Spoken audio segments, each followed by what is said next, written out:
Xin chào các bạn. Để hoa phong lan luôn có được rất nhiều hoa, chúng ta cần phải chăm sóc cho cây phát triển được bộ rễ khỏe mạnh. Những chiếc lá luôn xanh tốt hơn. Hôm nay tôi chia sẻ một cách làm rất đơn giản để những cành hoa được hồi sinh, phát triển liên tục. Nụ hoa sẽ rất nhiều. Với cách chăm sóc đơn giản này, những cây hoa lan sẽ có rất nhiều nụ hoa. Cây không bị nấm côn trùng. Hoa lan phát triển lâu tàn, hoa nở rộ quanh năm. Các bạn hãy sử dụng vỏ của một quả cam. Nó có chứa tinh dầu tự nhiên giúp xua đuổi côn trùng và có chứa rất nhiều dưỡng chất giúp hoa lan phát triển và có được nhiều hoa.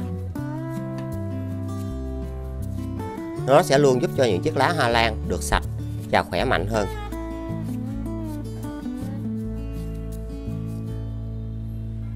Sau đó các bạn hãy cắt nhỏ ra.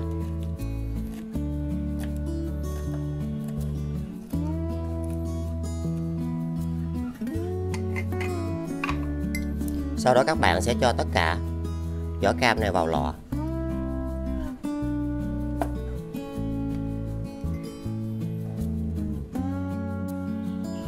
Các bạn sử dụng thêm mật ong.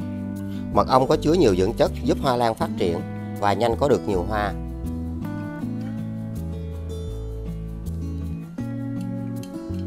Và hãy dùng một thìa.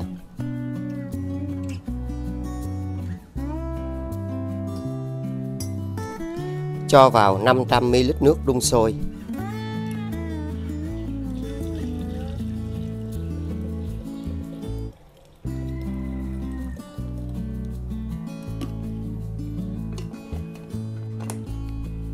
Các bạn hãy chờ cho nước này nguội.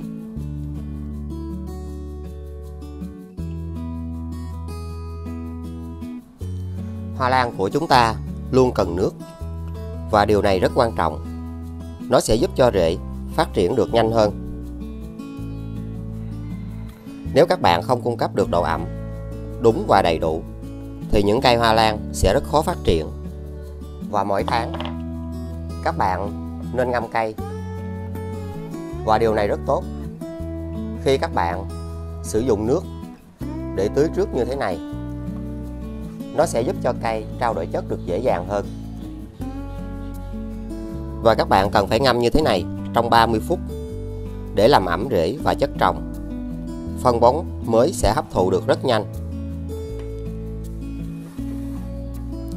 Dù trồng trên những loại chậu khác nhau, nhưng khi các bạn sử dụng cách làm này thì cây sẽ phát triển rễ rất tốt và khỏe mạnh.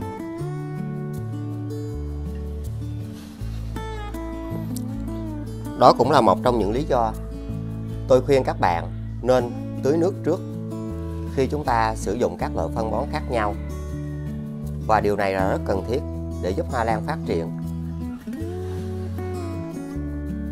Do những cây hoa lan thường phát triển trên những vùng nhiệt đới, cây có khả năng chịu khô hạn rất nhiều. Nhưng chúng ta để cây thiếu nước thì cây sẽ rất khó phát triển. Khi cây không được giữ ẩm thì các loại phân bón đều trở nên vô ích.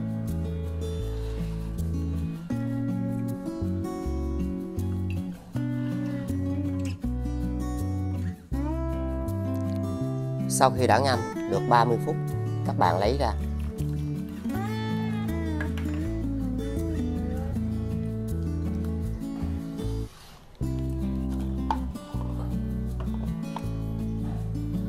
Và như các bạn đã thấy, chất trồng rất bẩn. Nó là một trong những lý do làm cho hoa lan không phát triển và không có hoa. Và đây cũng là cách để loại bỏ chất xơ, làm sạch rễ của cây hiệu quả và đơn giản nhất.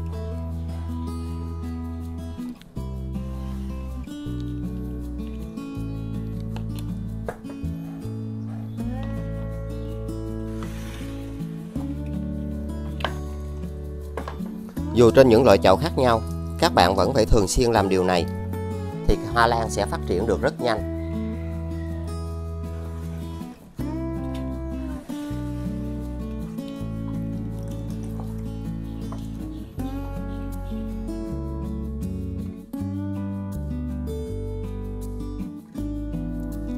Sau khi nước này đã nguội, các bạn sẽ lọc vỏ cặn.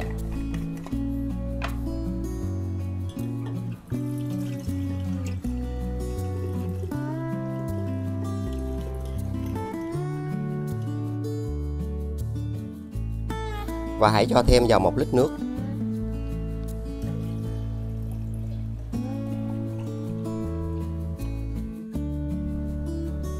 Và cách thứ nhất, các bạn sử dụng miếng bông mềm. Sau đó chúng ta sẽ lau cho các chiếc lá này. Các bạn hãy sử dụng cách làm này mỗi tuần 1 lần. Nó sẽ giúp xua đuổi côn trùng. Các loại côn trùng như là nhện, riệp, bọ trĩ. Thì những cây hoa lan như thế này nó sẽ được bảo vệ. Hoa lan sẽ được phát triển tốt hơn. Các dưỡng chất có trong mật ong và những tinh dầu có trong quả cam sẽ giúp cho những chiếc lá luôn khỏe mạnh. Cây sẽ tăng cường trao đổi chất.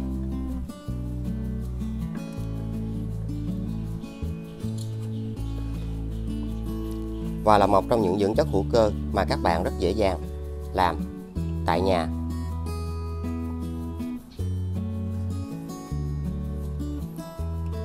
Hoa lan sẽ luôn có được những chiếc lá khỏe mạnh.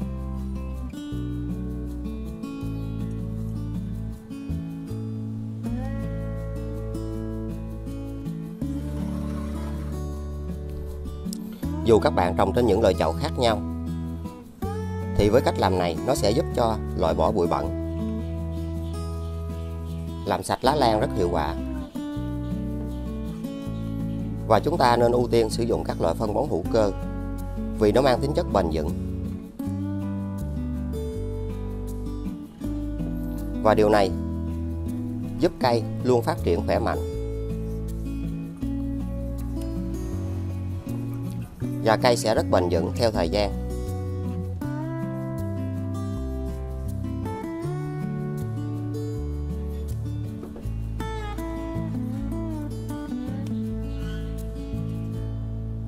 Những chiếc lá sẽ trở nên cứng cáp, luôn xanh mướt, chồi non phát triển mạnh.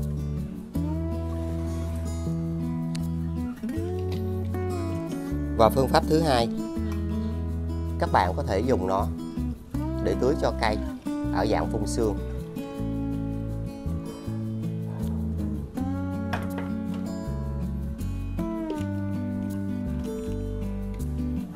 Và chúng ta nên thực hiện việc làm này vào buổi sáng. Các bạn hãy phun đều 2 mặt lá, vì các loại côn trùng thường hay ẩn nấp dưới mặt lá này.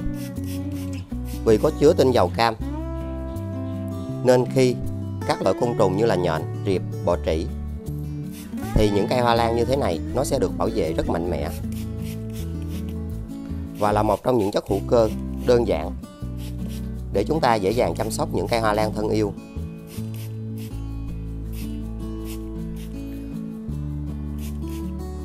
Với những loại phân bón hữu cơ thì các bạn cần phải có sự kiên nhẫn.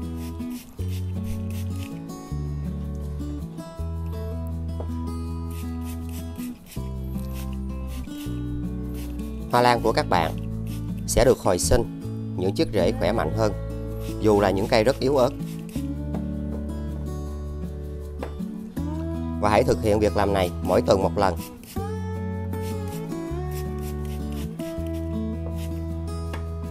Nó sẽ giúp cho hoa lan của các bạn luôn hồi sinh được những cành hoa mới và những chùm hoa phát triển rất nhanh.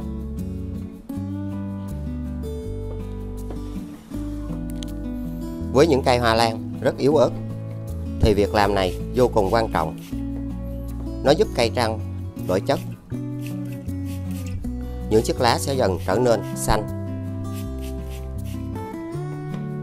Khi cây bị côn trùng thì cây vẫn phát triển được những chiếc rễ rất khỏe mạnh. Một loại phân bón rất tuyệt vời. Các bạn phun trực tiếp lên rễ.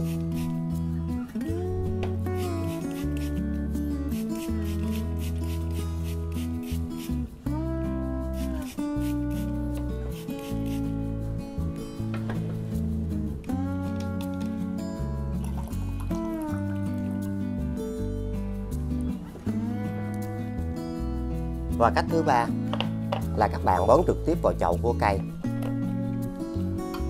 Chúng ta sẽ tưới vào chất trồng, giúp rễ không bị thối. Rễ sẽ được bảo vệ, phát triển rất mạnh mẽ. Và để như thế này, trong 20 phút, hoa lan sẽ được bảo vệ và những rễ mới sẽ được phát triển rất nhanh.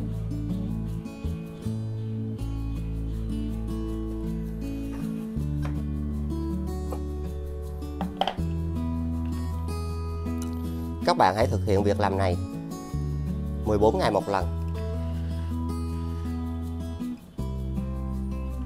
Có thể xen kẽ với các loại phân bón hữu cơ khác. Và tôi khuyên các bạn nên sử dụng các loại phân bón hữu cơ.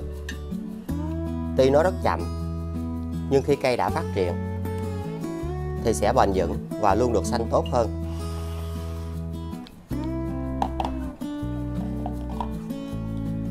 Khi hoa lan được chăm sóc theo cách này thì trong một khoảng thời gian rất ngắn, cây sẽ phát triển.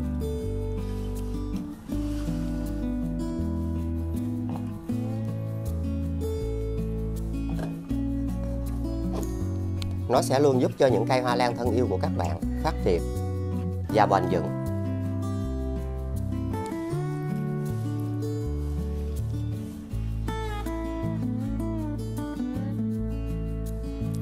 Sau đó các bạn lấy ra. Và chúng ta hãy nên đặt những cây hoa lan ở những nơi có ánh sáng trong ngày. Nó sẽ giúp cho những cây hoa lan luôn khỏe mạnh, có được những chiếc lá cứng cáp hơn. Cây sẽ luôn xanh tốt, phát triển rất khỏe mạnh. Và điều rất quan trọng là cây sẽ luôn được hồi sinh. Những cành hoa mới nó sẽ phát triển cách rất tuyệt vời. Dù hoa chưa tàn thì những cành hoa mới vẫn được hồi sinh liên tục.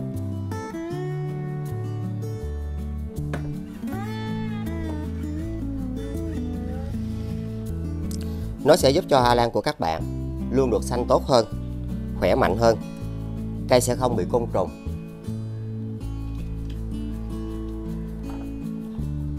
Và những chiếc lá mới được hồi sinh và phát triển rất nhanh. Cây trao đổi chất tốt.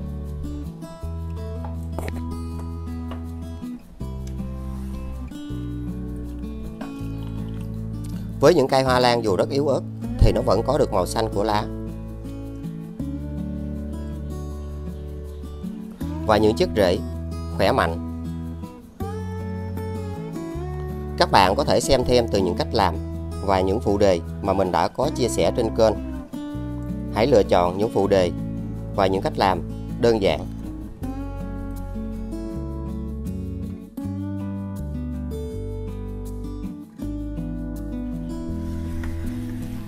Những cây hoa lan yếu ớt nó sẽ phát triển được rễ. Và những cành hoa mới sẽ được hồi sinh, phát triển liên tục.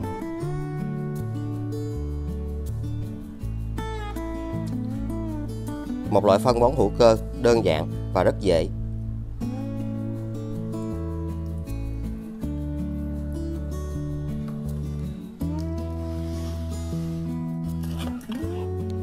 Hy vọng từ những cách làm đơn giản và rất dễ này sẽ giúp cho các bạn có được những cây hoa lan phát triển nhanh hơn. Hoa sẽ nở lâu tàn, tươi đẹp và rực rỡ hơn.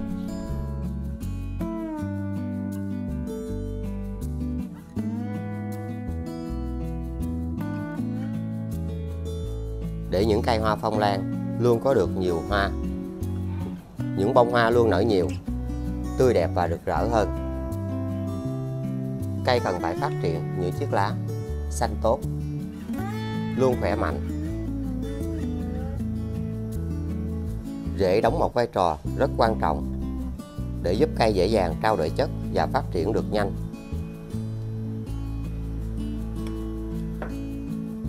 Hôm nay tôi chia sẻ cách để những cây hoa lan đang ở trên cành bị khô héo. Và với cách làm đơn giản và rất dễ này các bạn sẽ được hồi sinh những cây hoa lan xanh tốt. Cây sẽ khỏe mạnh hơn và rễ phát triển được rất tốt với một cách làm rất đơn giản và dễ.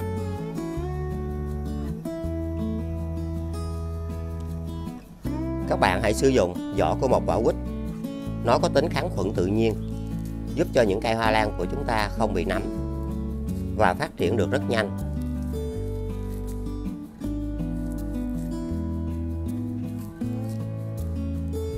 Và đây là chất hữu cơ tự nhiên, an toàn và bền vững cho hoa lan.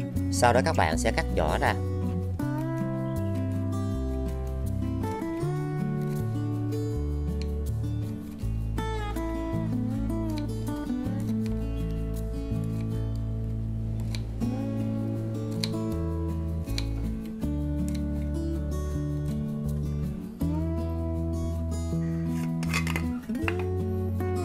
Và chúng ta hãy cho tất cả vỏ này vào lọ.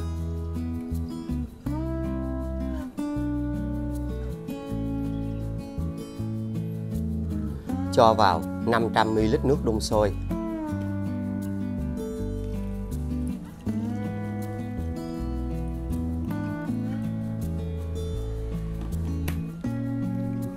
Các bạn hãy đậy lại và chờ cho nước này nguội.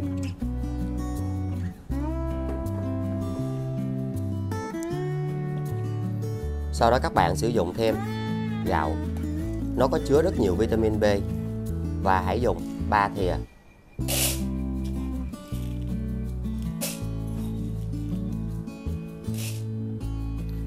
Cho vào 500 ml nước.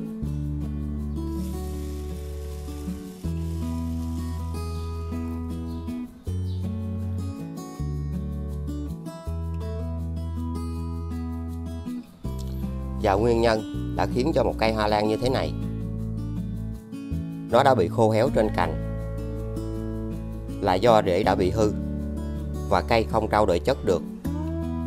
Nước đã không dẫn được lên đây và không đủ dinh dưỡng để cung cấp giúp cho những chiếc rễ này phát triển. Nếu các bạn không biết cách phục hồi thì cây sẽ bị khô héo và không phát triển. Và các bạn cần phải tách cây hoa lan này ra khỏi cành hoa.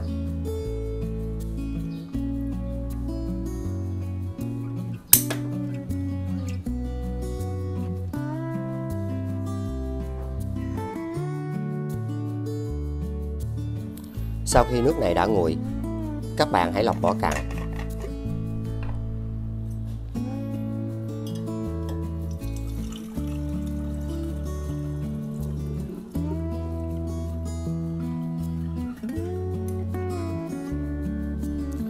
Sau đó các bạn sẽ cho nước gạo này vào chung. Nó sẽ tạo ra nguồn dinh dưỡng rất tốt để giúp cho hoa lan hồi sinh và phát triển rễ.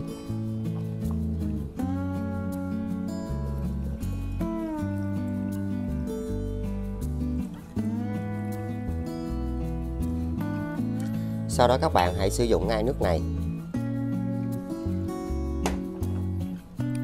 Và chúng ta sẽ lau cho các chiếc lá. Nó sẽ bổ sung nhiều vitamin B và tinh dầu có trong quả quýt sẽ giúp cho cây không bị nấm và giúp những chiếc lá được phục hồi nhanh hơn. Và cũng là cách để các bạn loại bỏ các bụi bẩn còn bám trên những chiếc lá này, cũng tạo điều kiện giúp cho những chiếc lá được phục hồi nhanh.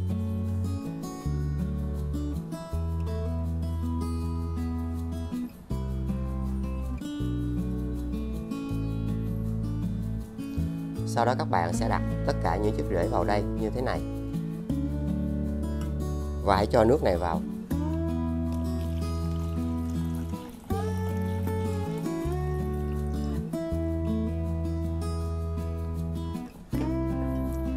Và hãy ngâm như thế này trong 30 phút.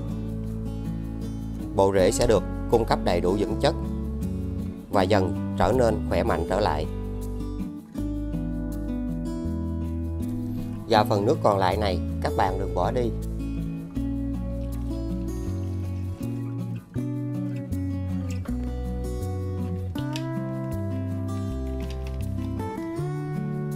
mà hãy chăm sóc cho những cây hoa lan khác. Các bạn có thể áp dụng cách làm này 2 tuần một lần. Nó sẽ giúp cho những cây hoa lan của các bạn không bị nấm, không bị côn trùng. Và những chiếc rễ sẽ được phát triển rất nhanh. Cây được hồi sinh khỏe mạnh hơn.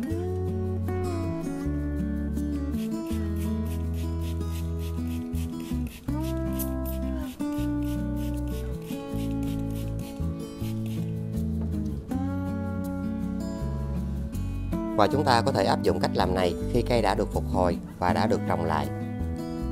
Thì nó giúp cho rễ phát triển được rất nhanh. Rễ sẽ luôn phát triển rất khỏe mạnh với cách làm này.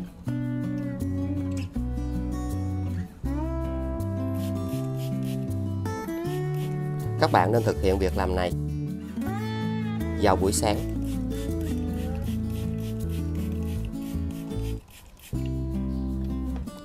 Và nó giúp cho những cành hoa sẽ được hồi sinh.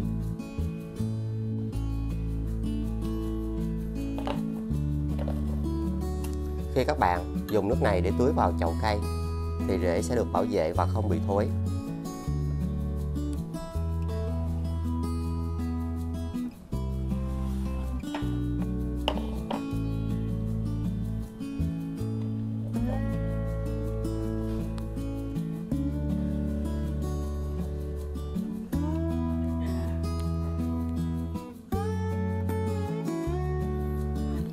Và sau đó các bạn sẽ lấy cây hoa lan ra.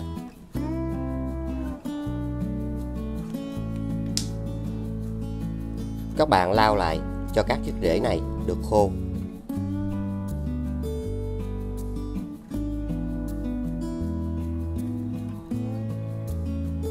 Và chúng ta sẽ đặt vào ly nhựa như thế này. Sau đó các bạn cho nước vào.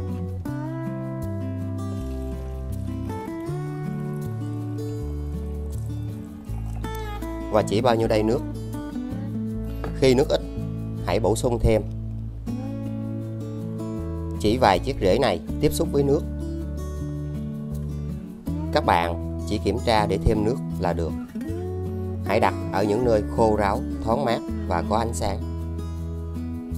Thì cây hoa lan này nó sẽ được phục hồi lá và rễ sẽ được khỏe mạnh hơn. Các bạn sử dụng nước để phun sương như thế này 3 ngày một lần để hỗ trợ giúp cho lá không bị héo.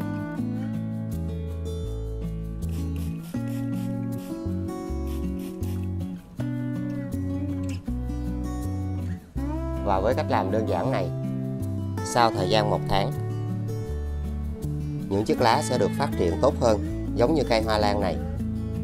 Mình đã thực hiện thành công theo phương pháp đơn giản và dễ. Rễ đã được phát triển rất tốt và rất xanh. Khi các bạn sử dụng cách làm này thì những chiếc rễ sẽ được hồi sinh và phát triển rất khỏe mạnh.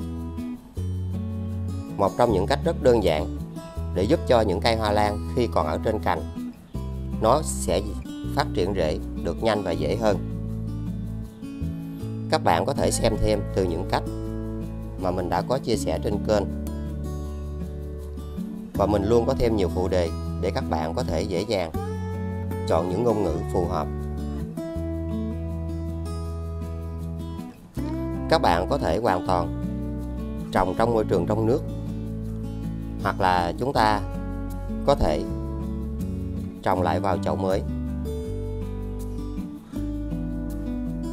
Một phương pháp rất tuyệt vời. Lá đã được hồi sinh và rất cứng cáp. Cây rất khỏe mạnh. Và bây giờ mình sẽ quyết định trồng trong môi trường trong nước. Các bạn sẽ thay nước cho chậu cây và chúng ta sẽ đặt vào đây.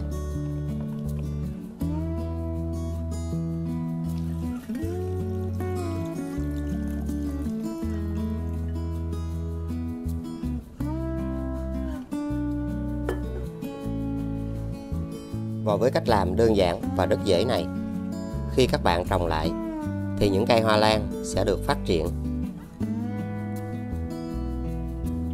Một trong những cách rất đơn giản để các bạn có thể giúp cho hoa lan được hồi sinh, xanh tốt và có được rễ khỏe mạnh hơn.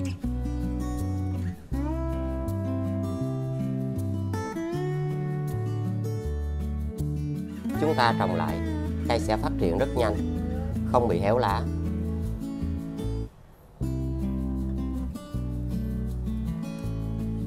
Luôn được xanh tốt hơn và rễ được khỏe mạnh hơn. Đừng quên like, chia sẻ, đăng ký kênh và nhấn chuông để tiện theo dõi.